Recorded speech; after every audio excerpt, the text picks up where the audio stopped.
Mr. President, as the new chairman of the Budget Committee, wanted to take a few moments to talk about the $1.9 trillion budget resolution that I hope will be passed late tomorrow night. You know, I think sometimes our friends in the media make the political process much more complicated than it is. And real politics in a democracy is not that complicated. What it is about is assessing the problems facing the nation and coming up with solutions to those problems. And one of the great tragedies that has occurred, in my view, in recent years is that for working class people, middle class people, lower income people, these are folks who, in a variety of ways, are hurting and have hurt for many, many years. Wages in this country have been stagnant for decades. Young people are finding it increasingly difficult to go to college. 90 million Americans are uninsured or underinsured. We have a political system which is significantly corrupt because big money can buy elections. And people look around them and they say, who cares about me? Who's worried about me or my parents or my kids? And when that happens, that kind of political alienation happens, people can become prone to conspiracy theories and all kinds of big lies and everything else. And here is the simple truth, not complicated, that right now, in this year, 2021, we face more crises than this country has faced, certainly since the Great Depression and maybe going back to the Civil War, when the very existence of this country was at stake. As we speak right now, whether it's in your state of Georgia or my state of Vermont, and all over this country, there are tens of millions of working families who have lost their jobs, lost their incomes, and they are worried tonight as to how they're going to be able to feed their families. They're worried about the back rent that they owe. We have a moratorium on evictions, but that moratorium someday is going to end.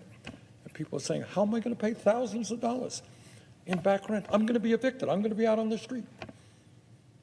And people in the midst of this terrible, terrible pandemic, where we have lost over 400,000 lives, well over 400,000 lives.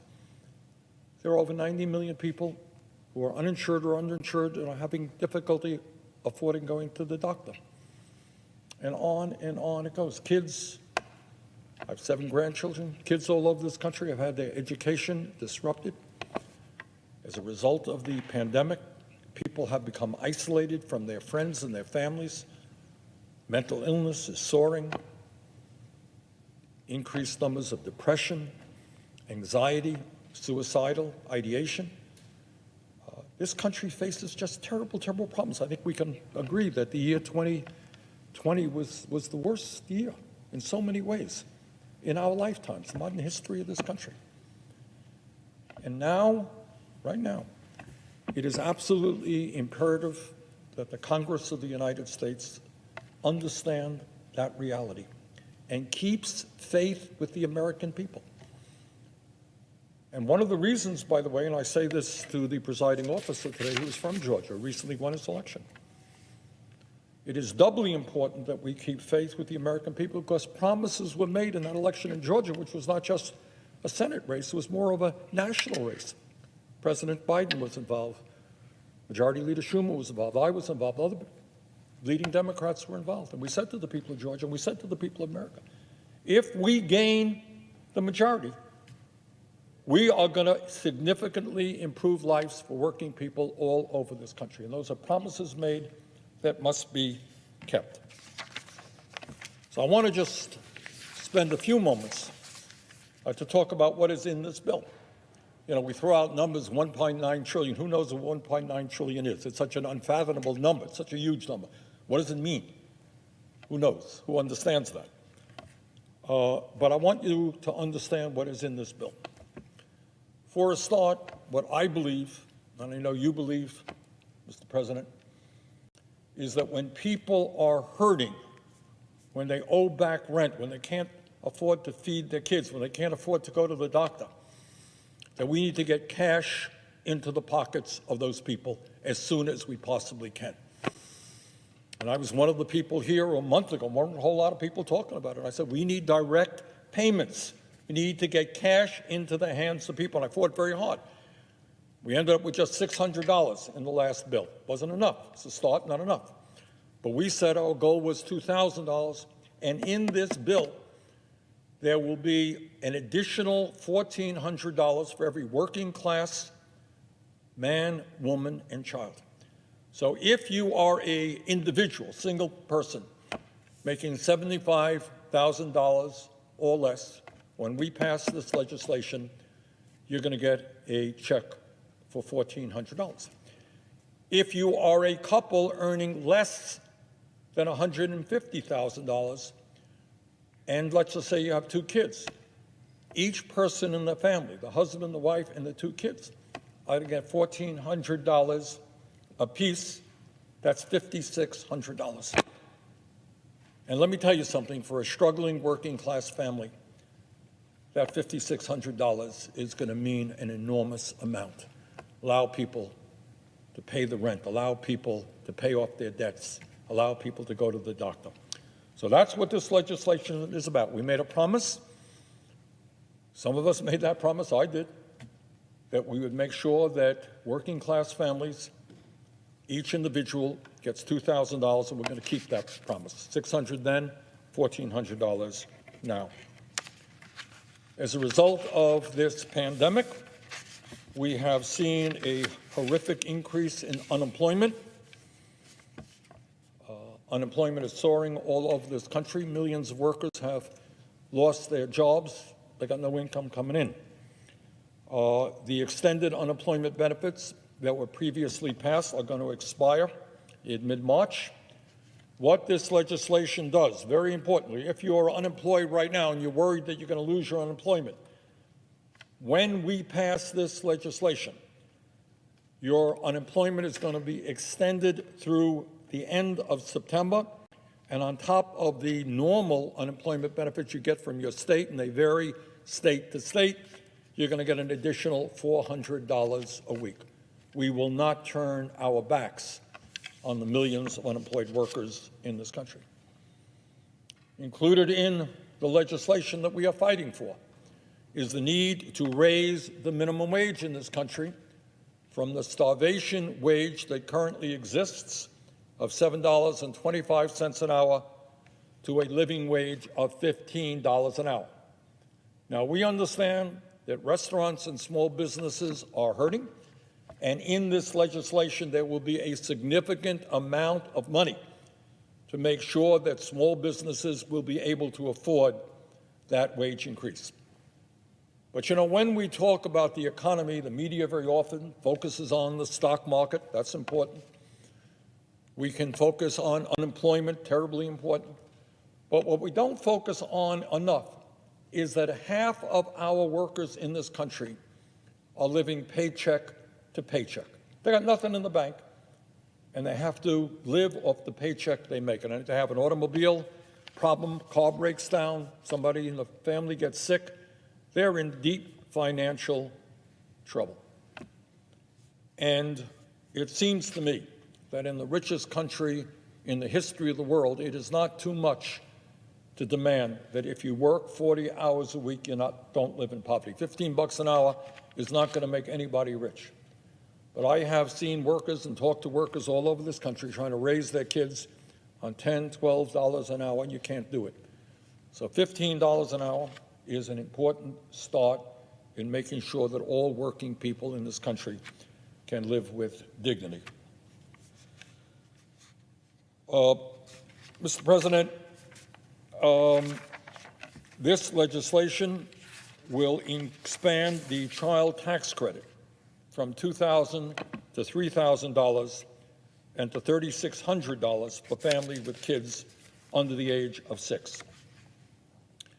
Now, what is not talked about very much in America, not by politicians, not by the media, is the fact that we have one of the highest rates of childhood poverty of almost any major country on earth. And that is a terrible, terrible thing.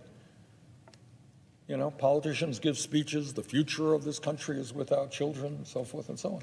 They got millions of kids living in poverty.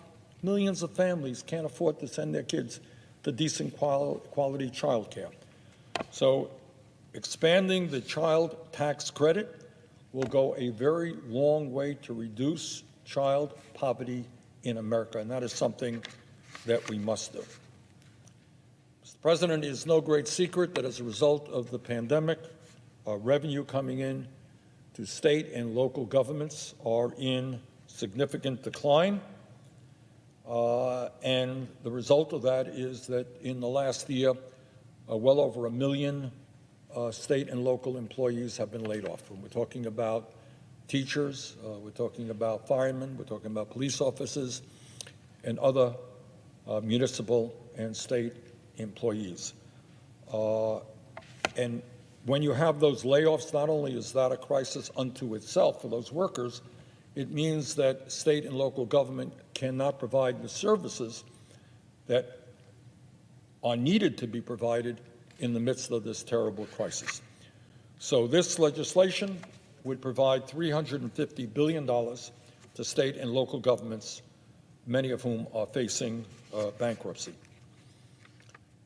Now, obviously, the crisis that we're facing today is not only an economic crisis, it is clearly a health crisis. And the good news is that in a relatively short period of time, at least 2 manufacturers in this country, and more I think are coming on board, have introduced and created vaccines, which are now being distributed. That is the good news.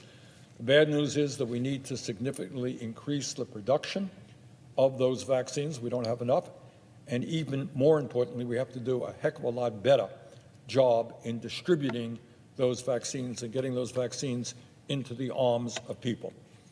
And this legislation will provide billions and billions of dollars to do just that.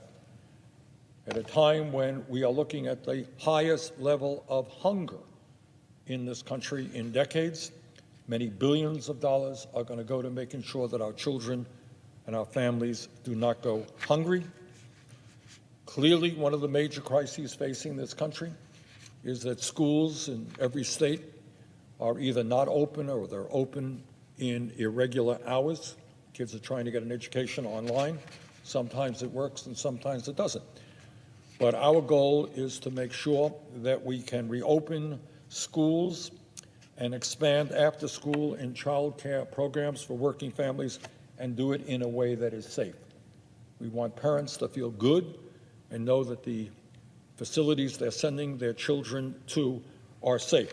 And we got a whole lot of money in this bill to do just that.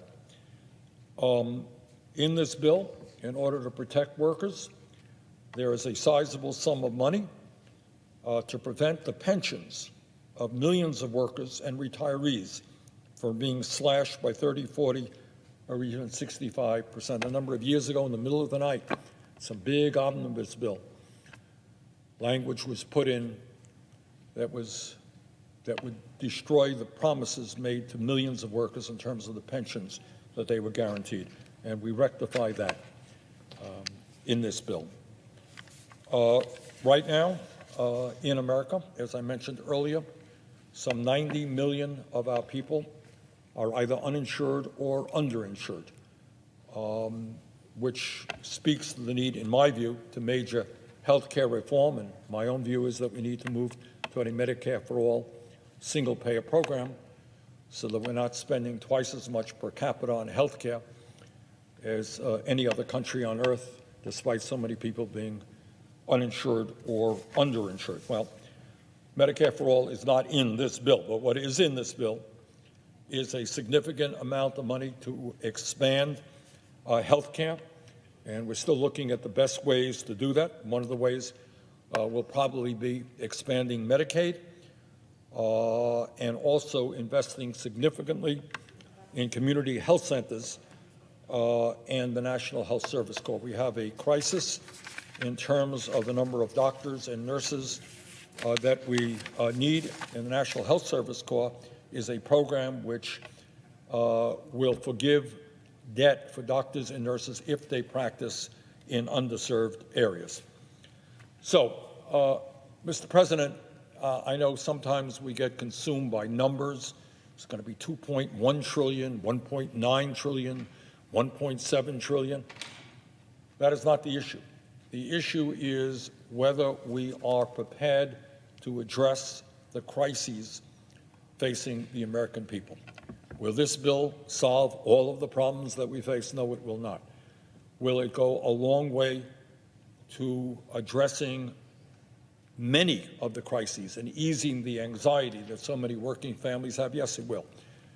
But this should not be the end of the process. As soon as we pass this, we're going to come back with another major piece of legislation, and that deals with some of the long-term structural problems our country faces in terms of a crumbling infrastructure, in terms of the need to deal with the existential threat of climate change. We need to create millions of good-paying jobs, and that is something that this Congress has got to address. Too many of our people are unemployed. Too many of our people are underemployed, and that we will be dealing with in the next COVID reconciliation bill. Now, there has been some discussion here. The media seems fixated on the issue of partisanship. Oh, my God, we're being so partisan here. So let me remind everybody is that under the Trump administration, massive tax breaks were passed that went to the top 1% and large corporations. 83% of the benefits in the Trump tax plan went to the 1% and large corporations. And you know how bipartisan that bill was, passed in reconciliation? There was not one Democrat that voted for that bill. It was voted just with Republican votes. And then outrageously, as part of reconciliation, Republicans came forward and they say, hey, we think it's a brilliant idea to repeal the Affordable Care Act and throw up to 32 million people off the health care that they have. I mean, I don't know what people are thinking about when they propose to throw tens of millions of people off the health care they have, but that was their idea, to repeal the Affordable Care Act. And by one vote, the late John McCain, that did not happen. But not one Democrat voted for that bill. My point is that it's one thing for my Republican friends here to be talking about the need for bipartisanship, which all of us support. But the reality is they used exactly the same process to pass, or at least try to pass, major pieces of legislation.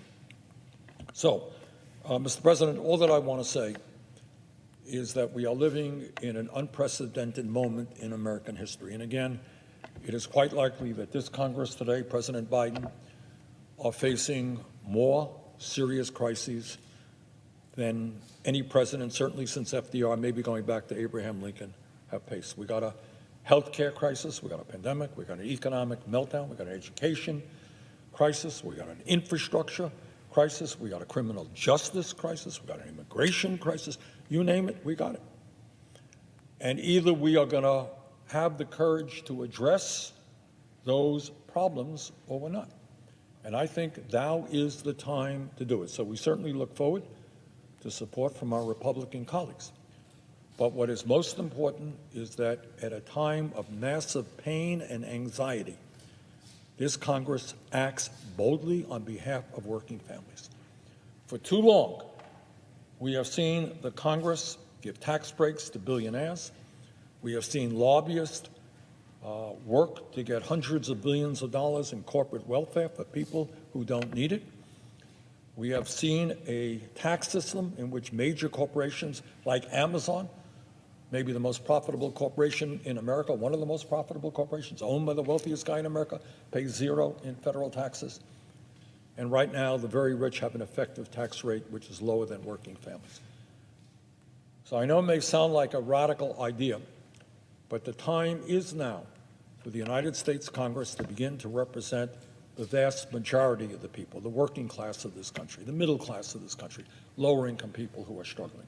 Let us work together. Let us crush this terrible pandemic. Let's get our kids back to school. Let's reopen our economy. And let us create a government that works for all of us and not just the very few. And with that, Mr. President, I would yield the floor.